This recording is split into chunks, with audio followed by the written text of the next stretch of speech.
LoreWarrior Armour. Sprint Scout Helicopter. Overview. The clan enemy's advantage in mobility prompted Innisphere militaries to seek alternatives to light battle mechs for reconnaissance duty. Michelson Heavy Industries designed the Sprint Scout VTOL to meet the need. Created primarily for speed, the Sprint also supports state-of-the-art electronic equipment. It's gaining favour across the clan front as a capable scout vehicle. Capabilities. The Sprint's nose-mounted Beagle probe, which is capable of defeating all but the most sophisticated countermeasures, enables the Sprint to easily locate hidden units. The probe is wired directly into the VTOL's Johnston wideband comms system, which instantly relays the enemy's whereabouts to a command unit for swift battlefield response. The Sprint also carries a tag system, which enables a Sprint pilot to spot for artillery units from safely behind the lines. One of the fastest choppers in its class, the Sprint can outrun enemy forces quite easily. In fact, the Sprint speed provides its main form of defense. Because the design is intended as a reconnaissance vehicle, it's completely unarmed. The weight savings help provide the Sprint with the remarkable speed that distinguishes it from other VTOLs, and for the same reason, its armour is light. Only a single ton of ferrofibrous plating covers the entire craft. Deployment.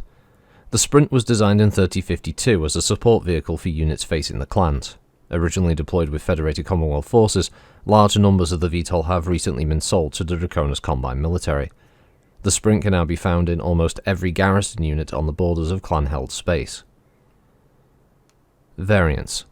Units with ample recon support have created a Sprint variant that acts as a quick-response troop transport by removing its sensors to make room for infantry. Another variant popular in the Draconis Combine replaces the tag system with a C3 slave unit. Typically, these variants are used as spotters for mech and ground vehicle fire. An additional variant will replace the Sprint's tag with a single medium, and these VTOLs serve as mobile raiders that can locate and harass enemy units until reinforcements arrive. 3058 Upgrade. Overview. Introduced in 3052, Michelson first marketed the Sprint Scout helicopter to the Innisphere entities near or on the clan invasion corridor. Originally designed to keep tabs on the swift advances and feints of the clan invaders, the design eventually became known as a successful and popular reconnaissance unit. Parties in other parts of the Innisphere took notice and became interested in the light and effective unit. Capabilities. The main selling point of the Sprint is the combination of tremendous speed with a highly advanced electronic suite. If the Sprint Scout has a weakness as a recon unit, it's its unusually low amount of armour. With so much weight dedicated to its power plant and suite, the Sprint only carries a single ton of ferrofibrous. While enough for small arms fire, anything larger will risk penetrating the armour and destroying the vehicle. Pilots are trained to never stop moving when near enemy territory or units, lest they get caught by anything short of an extremely lucky shot.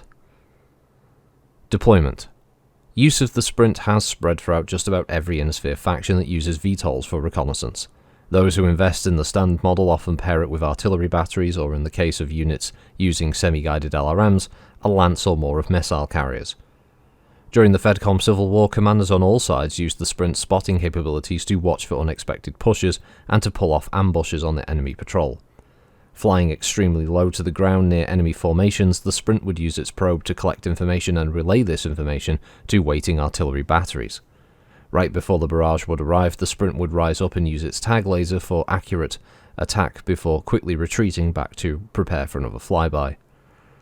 Though Sprints were used to great success, the intensity of the fighting during the war would lead to many of the helicopters becoming disabled or destroyed during combat, as opponents became familiar with their reputation as a warning of incoming barrage.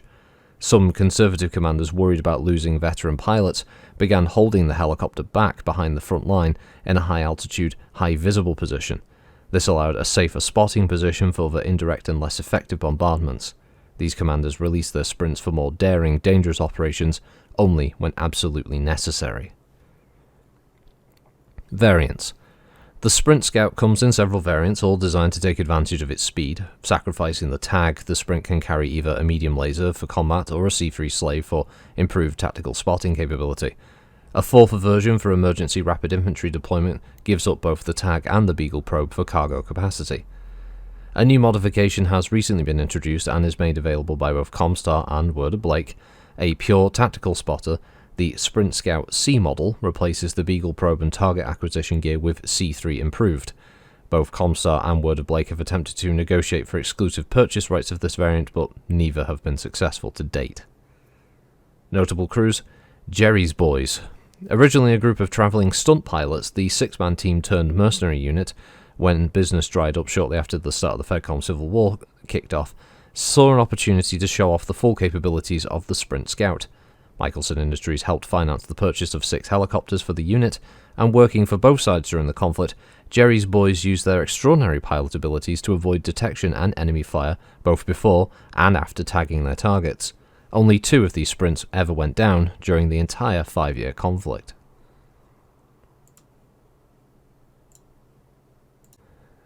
So, the Sprint, mass of 10 ton, movement type VTOL. Power plant is a Galas Light Power 80 fusion engine with a cruise of 140 and a flank of 216 kph. Its armour is a Star Slab 1 ferrofibrous. No armament. Manufactured by Michelson Heavy Industries with their primary factory on Rukpa. Communication system is a Johnston wideband with targeting and tracking provided by OptiSight 12 with Beagle Active Probe and Tag. So it basically flies 13 or flanks at 20. It has 10 heat sinks, which is minimum for vehicles, with an armour of 7 on the front, 3 on the sides, 3 on the rear, and 2 on the rotor blades, and normally comes with the Beagle Active Probe and Tag. It's a cool looking little heli, just what you'd expect from a little military thing. Information's exactly the same across the other one, no notable changes there with the equipment. It's a pity that the books didn't list what some of the differences were with the different variants, especially the one with the medium laser or the one with the infantry capacity, or even some updated artwork in Upgrade 3058. That would have been nice to see what the infantry version might have looked like, because physically there would have been some changes made to have that internal space for, infantry to embark and disembark. So that would have been nice, but it's not essential. It's cool to see a non-combat vehicle, largely, listed in a TRO. There's very few of them as they go through. It's got a job, it does it well, and the Sprint is an interesting little vehicle. So, yeah, it's cool to see it. And again, thought I'd do the extended one here for the vehicles rather than doing one for the original book and then, oh, here's the upgrade, here's the updated version. So, might as well catch both nowadays. So, thanks for listening, everyone. Have a good week, and I will catch you next time. Bye-bye.